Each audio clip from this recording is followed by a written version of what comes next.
अस्सलामु अलैकुम वरहमतुल्लाहि वबरकातुहू। मैं डॉक्टर काजी आपका भाई, आपका खैर खा और आपका हज 2026 का बेस्ट गाइड अल्हम्दुलिल्लाह आपको खुश आमदीद करता हूँ इस वीडियो में। मेरे प्यारे मीठे हाजी भाई बहन बुजुर्गों को बहुत बहुत सबसे पहले तो मुबारकबाद उन तमाम प्यारे मीठे हाजी भाई बहन बुजुर्गों को जिन्होंने हज 2026 की अपनी रजिस्ट्रेशन मुकम्मल करवा ली है और अपना नाम उन प्यारे मीठे हाजी भाई बहन बुजुर्गों की लिस्ट में अल्लाह के मेहमान बनने वालों में लिखवा लिया है इंशाअल्लाह ताला। याद रखें कि अल्लाह ताला की ज़ात का लाख लाख शुक्र कि अल्लाह ताला की ज़ात ने आप सब प्यारे मीठे हाजी भाई बहन बुजुर्गों को हज के सफ़र के लिए चुना है इंशाअल्लाह ताला। अल्लाह ताला से दुआ है कि अल्लाह ताला सब के हज को आसान करे, मबरूर करे, मकबूल करे इंशाअल्लाह ताला। याद रखें कि हज एक ऐसा सफ़र है जो सिर्फ माली और जिस्मानी नहीं बल्कि रूहानी और जज्बाती तौर पर भी इंसान को झंझोड़ देता है, उसके अंदर रूहानियत को, उसके अंदर मोहब्बत, इसार और कुर्बानी को पैदा करता है। जब हम गवर्नमेंट के एडवांस डिपॉजिट की बात करते हैं तो अक्सर हमारे तमाम प्यारे मीठे हाजी भाई बहन बुजुर्गों के जहन में ये आता है कि गवर्नमेंट जो हमसे एडवांस पेमेंट लेती है, एडवांस पैसे लेती है, वो कहाँ पर आखिर खर्च होते हैं, उनका इस्तेमाल क्या होता है।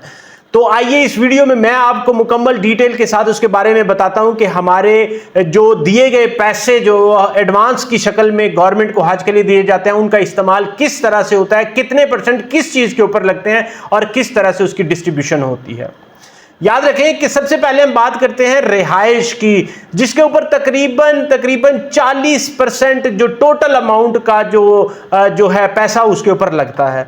याद रखें कि हज के जितने भी जो लॉन्ग पैकेज पे जाते हैं, शॉर्ट पैकेज पे जाते हैं, मक्का में रहते हैं, मदीना में रहते हैं या मशायर के दिनों में, हज के खास दिनों में रहते हैं, याद रखें कि इस सारे सफ़र के ऊपर हुकूमत पाकिस्तान तकरीबन 250 से ज़्यादा जो इमारतें हैं, मुकम्मल बिल्डिंग्स को बुक करती है और उसके साथ साथ 200 के करीब अपार्टमेंट्स कम्प्लेक्स को रिजर्व करती है, जहाँ पर प्यारे मीठे हाजी भाई बहन बुजुर्गों को बेस्ट सहूलियात दी जाती है। याद रखें इन इमारतों के अंदर सिक्योरिटी सिस्टम होता है, एसी रूम्स होते हैं, लिफ्ट होती है और दूसरी बेसिक फैसिलिटीज मौजूद होती हैं ताकि प्यारे मीठे हाजी भाई बहन बुजुर्ग जो हज के इस मुबारक और रूहानी पाकीज़गी के सफर पे निकले हुए हैं उन्हें किसी तरह से कोई परेशानी का सामना ना करे, वो ज्यादा से ज्यादा अपना फोकस अपनी इबादत के ऊपर और रूहानियत के ऊपर फोकस करें इंशाअल्लाह ताला। याद रखें ये इमारतें सिर्फ ऐसे ही सिलेक्ट नहीं कर ली जाती कि जी ये इतनी इमारतें ले लें, ऐसे ले लें, नहीं, ऐसा नहीं होता। उनका प्रॉपर अच्छी तरह से कंपैरेटिव मतलब मुकाबले के साथ बिडिंग होती है, बारगेनिंग होती है, डिस्कशन होता है, उसके साथ साथ लंबे अरसे के कॉन्ट्रैक्ट होते हैं कि हम आपके साथ 5 साल तक जो है इस तरह से मैनेज करेंगे, 10 साल का कॉन्ट्रैक्ट करेंगे, हर हज आपके साथ करेंगे ताकि आपको जो रेट मिले वो कंपैरेटिव मिले और मुनासिब मिले और सस्ता मिले। याद रखें इसी तरह से यही वो तरीके हैं जिनकी वजह से हुज्जाज को कीमती और बेस्ट फैसिलिटीज मिलती हैं और वो भी मुनासिब दामों के ऊपर। दूसरे नंबर पे बात करें ट्रांसपोर्टेशन की, तकरीबन बजट का जितना भी अमाउंट प्यारे मीठे हाजी भाई बहन बुजुर्गों से इकट्ठा किया जाता है उसका 20% जो पैसा है वो ट्रांसपोर्टेशन के ऊपर लगता है। जब आप अपने घर से निकलते हैं, आपके घर से निकलने के बाद जब आप एयरपोर्ट जाते हैं वहां से आगे ट्रांसपोर्टेशन का मुकम्मल सिलसिला शुरू हो जाता है। आपकी एयरलाइन की टिकट, आपकी मदीना से मक्का की रवानगी, आपकी मक्का से हरम की रवानगी, आपकी शटल सर्विस, ये तमाम चीज़ों के ऊपर तकरीबन 20% अखराजात जो हैं जो टोटल अमाउंट के वो लगते हैं। याद रखें जब आप जद्दा एयरपोर्ट पर पहुंचते हैं तो वहां से मक्का के लिए, फिर मिना के लिए, फिर अरफात के लिए, मुज़दलिफ़ा के लिए, फिर हज के दिन मुकम्मल करने के बाद आपका मदीना जब रवानगी होती है वहां के लिए, ये सारे दिनों में आपकी शटल सर्विस की, इन सारे जो मशायर के सारे हज के दिनों में तकरीबन आप याद रखें कि 1500 के करीब जो बसें हैं उनको रिजर्व किया जाता है, उनको बुक किया जाता है ताकि किसी तरह से कोई प्यारे मीठे हाजी भाई बहन बुजुर्गों को परेशानी का सामना ना करना पड़े।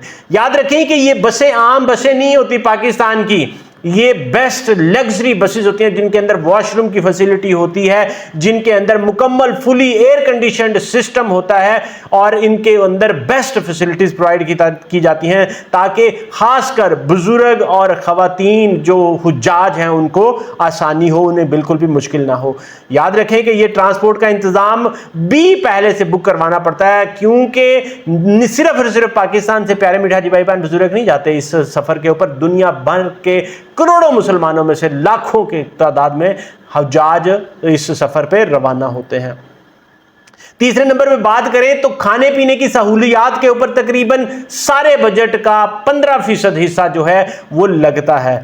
ना सिर्फ मिना, अरफात और मुशायर के दिनों में, बल्कि लॉन्ग पैकेज के 42 दिन और शॉर्ट पैकेज से 25 से 20 दिनों, सारे दिनों में लाखों की तादाद में प्यारे मीठे हाजी भाई बहन बुजुर्गों को 3 वक्त का खाना दिया जाता है, जिसमें ब्रेकफास्ट, लंच, डिनर शामिल होता है। उसके साथ साथ मशरूबात दिए जाते हैं। पानी की एवरी टाइम जो है वो फैसिलिटी होती है पीने की, इसलिए इसके ऊपर खाने पीने के पैकेट्स दिए जाते हैं, आपको बफे दिया जाता है। सारी तरह से परेशानी आपको बिल्कुल भी महफूज रखा जाता है, इसलिए इस तकसीम के ऊपर तकरीबन 15% बजट जो है वो लगता है।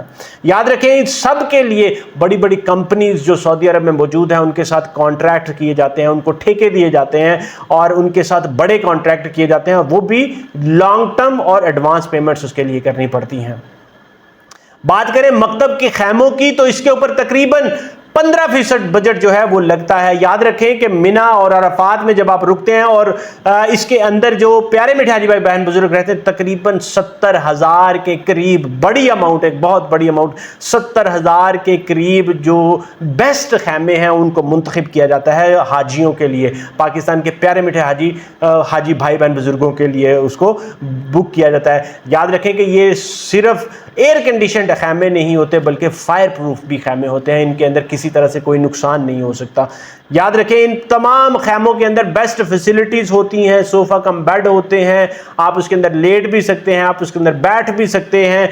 इसके साथ साथ सेफ्टी स्टैंडर्ड्स को भी मेंटेन किया जाता है। खास तौर पर ये डिजाइन किए जाते हैं हज के दिनों के, ताकि प्यारे मीठे हाजी भाई बहन बुजुर्गों को आसानी रहे, उनको थकन ना हो और एक्टिवली इबादत के ऊपर फोकस करें। आगे बात करें हेल्थ केयर की सर्विसेज की, इसके ऊपर तकरीबन 5% जो टोटल अमाउंट का जो है वो रकम स्पेंड होती है। याद रखें कि हुकूमत पाकिस्तान वहां पर मेडिकल टीम्स लेके जाती है, वहां पर टेम्परेरी डिस्पेंसरीज मल्टीपल बिल्डिंग्स के अंदर जो है उसको कायम करती है। उसके अलावा डेडिकेटेड हॉस्पिटल वहां पे टेम्परेरीली कायम किए जाते हैं। उसके अलावा एमरजेंसी यूनिट्स वहां पर बनाए जाते हैं जो, और साथ साथ मैं आपको बताता चलूं तकरीबन हर साल 500 के करीब डॉक्टर्स और पैरामिलिट्री का जो स्टाफ है उसको पाकिस्तान से लेके जाया जाता है और वहां से पाकिस्तान से मेडिसिन लेके जाई जाती है, ताकि पाकिस्तान के हाजियों को जो कि पाकिस्तानी मेडिसिन के साथ इम्यून होते हैं, उनको यूज्ड होते हैं, उनको वहां की बेस्ट वहां पर वही सहूलियात दी जाएं। बात करें कि अब बाकी का 5%, सारा अमाउंट का बाकी का 5% जो है वो मैनेजमेंट के ऊपर और एडमिनिस्ट्रेशन के ऊपर लगता है, जिसमें मुआवनीन हुज्जाज होते हैं, जिसमें जो ऑपरेशन जो सारे मैनेज हो रहे होते हैं, जिसमें चीज़ों को मैनेज किया जाता है, एडवांस पेमेंट्स होती हैं, बैंकों की फ़ीस होती हैं, ट्रांसफ़र्स की अमाउंट होती हैं, उसके साथ साथ हाजियों की गाइडेंस होती है, हाजी कैंप के अखराजात होते हैं, ट्रेनिंग्स होती हैं, वैक्सीनेशन होती हैं, प्रिंटिंग का काम होता है, गिफ्ट्स होते हैं। ये सारी चीज़ें उसी जो आपकी रिमेनिंग 5% अमाउंट होती है उसमें से दी जाती है। इसके साथ साथ हुज्जाज के लिए एमरजेंसी में कोई कंप्लेंट सेल कायम करना हो, ये सारे मामलात उसी में कायम किए जाते हैं। तो याद रखें कि जब हमारे जहन में ये सवाल आता है कि हुकूमत हमारे पैसे एडवांस जो पेमेंट हम करते हैं उसका क्या करती है, तो याद रखें हकीकत यही है कि ये हमारा पैसा हमारे ही ऊपर इस्तेमाल किया जाता है, हम हुज्जाज की खिदमत के लिए ही इसको इस्तेमाल किया जाता है। याद रखें ये पैसा 250 से ज्यादा इमारतों के दरवाजे खोलता है, 1500 से ज्यादा बसों के जो है उसको चलने में मदद देता है, और 70,000 के करीब जो खैमे बुक किए जाते हैं मिना में, वो खैमों की जो है चलने में मदद देता है। और उसके साथ साथ लाखों की तादाद में जो प्यारे मीठे हाजी भाई बहन बुजुर्गों को खाना दिया जाता है, उनको बेस्ट सर्विसेज दी जाती हैं, उसके ऊपर इस्तेमाल किया जाता है। याद रखें कि ये रकम नहीं बल्कि ये हमारे सुकून, हमारी सहूलत और हमारे इबादत को बगैर किसी परेशानी के मुकम्मल करने में आसानी मुहैया करता है। लिहाजा याद रखें कि जब आप हज 2026 के सफ़र पे इंशाअल्लाह ताला निकलेंगे तो आपने इस चीज़ के ऊपर अपने दिल को मुतमईन कर लेना है कि आपका पैसा आपकी आसानी के लिए इंशाअल्लाह ताला लगता है। आपका पैसा अल्लाह के घर की खिदमत और आपकी बेहतर इबादत के ऊपर लगता है इंशाअल्लाह ताला। इंशाअल्लाह ताला मेरी यही आपसे इल्तिजा है, आपसे यही रिक्वेस्ट है कि अपने जहन को पाक, साफ और मुतमईन करके आपने इबादत के ऊपर फोकस करना है। आपका पैसा आपके ऊपर ही लगता है। अल्हम्दुलिल्लाह अल्हम्दुलिल्लाह। मुझे अपनी दुआओं में आपने ज़रूर याद रखना है। इंशाअल्लाह ताला मेरी यही दुआ है कि अल्लाह ताला आपके हज के सफ़र को आसान करे, मबरूर करे, मकबूल करे इंशाअल्लाह ताला। अगर आपके ज़हन में कोई सवाल हो, कोई क्वेश्चन हो तो आप कमेंट सेक्शन में लिखें। मैं अपने प्यारे मीठे हाजी भाई बहन बुजुर्गों का खादिम, आपका बेस्ट गाइड हज 2026 का इंशाअल्लाह ताला। मैं इसी के साथ आपसे इजाज़त चाहूँगा। अल्लाह ताला आपके लिए आसानियाँ करे, हज को मबरूर करे। अस्सलामु अलैकुम व रहमतुल्लाहि व बरकातुहू।